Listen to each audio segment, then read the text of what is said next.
എൻ്റെ പേര് ധന്യ മാർട്ടിൻ. ഞങ്ങൾ മറ്റൂരിൽ നിന്നാണ് വരുന്നത്. 4 വർഷം കഴിഞ്ഞ് കല്യാണം കഴിഞ്ഞ് 4 വർഷം കഴിഞ്ഞിട്ട് ഞങ്ങൾക്ക് കുട്ടികളില്ലായിരുന്നു. ഞങ്ങളിപ്പോൾ 2-3 സ്ഥലത്തൊക്കെ ട്രീറ്റ്മെൻറ്റിനൊക്കെ പോയി. ആ ഇടയ്ക്കാണ് ബ്രദറിനെ കുറിച്ച് ഞങ്ങൾ കേൾക്കുന്നത്. ബ്രദറിൻ്റെ അത്ഭുതങ്ങളും എല്ലാം കേട്ട് കഴിഞ്ഞപ്പോൾ എനിക്ക് ഉള്ളിൽ ഭയങ്കര വിശ്വാസമായിരുന്നു. ബ്രദറിൻ്റെ ധ്യാനം കൂടി ബ്രദറിൻ്റെ കൈ ഒന്ന് തലയിൽ വെച്ചൊന്ന് പ്രാർത്ഥിച്ചു കഴിഞ്ഞാൽ എനിക്ക് കുട്ടികളുണ്ടാവും എനിക്ക് പൂർണ്ണ വിശ്വാസം. എവിടെ ധ്യാനത്തിൽ പങ്കെടുത്തത്? കോട്ടയത്ത് വന്ന് അവിടെ നമ്മുടെ താമസമുള്ള ധ്യാനത്തിൽ കൂടി പങ്കെടുത്തു.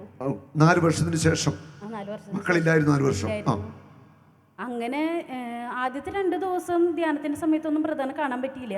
3-ാമത്തെ ദിവസം ബ്രദർ ഇങ്ങനെ ബ്രേക്കിൻ്റെ സമയത്ത് പുറത്ത് 1-2 ആൾക്കാരെ കാണുന്നുണ്ടെന്ന് പറഞ്ഞു കഴിഞ്ഞപ്പോൾ ഞങ്ങൾ പുറത്ത് നിന്നു.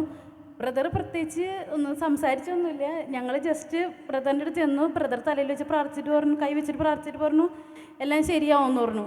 ഞങ്ങൾ 2017 നവംബർ മാസത്തിലാണ് ധ്യാനം കൂടിയത്. 2018 നവംബർ 1-ാം തീയതി ഞങ്ങൾക്കൊരു മോളെ ദൈവം തന്നു. Hallelujah, hallelujah. 4 വർഷത്തെ കാത്തിരിപ്പിന് ശേഷം കർത്താവ് അനുഗ്രഹിച്ചു നൽകിയ ഈ കുഞ്ഞിന്റെ പേരെന്താ?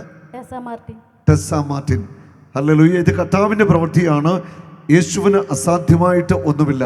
മക്കളെ തരുന്ന ദൈവമാണ്. മക്കൾ ദൈവത്തിൻ്റെ ദാനമാണ്. ഇവർക്ക് ഈ കുഞ്ഞിനെ നൽകി അനുഗ്രഹിച്ച കർത്താവിനെ നമുക്ക് കരമെത്തി സ്തുതിച്ചൊന്ന് മഹത്വപ്പെടുത്താം. ഹല്ലേലൂയ. കർത്താവെ നന്ദി പറയുന്നു. 4-ാമത്തെ വർഷം ഇവർക്ക് അനുഗ്രഹിക്കപ്പെട്ട ഒരു കുഞ്ഞിനെ നൽകിനെ ഓർത്ത് ഞങ്ങൾ സ്തുതിക്കുന്നു. ഹല്ലേലൂയ. എല്ലാ മഹത്വവും എല്ലാ സ്തുതിയും യേശുവിന്. ഹല്ലേലൂയ. യേശുവേ നന്ദി, യേശുവേ സ്തുതി. ആമേൻ.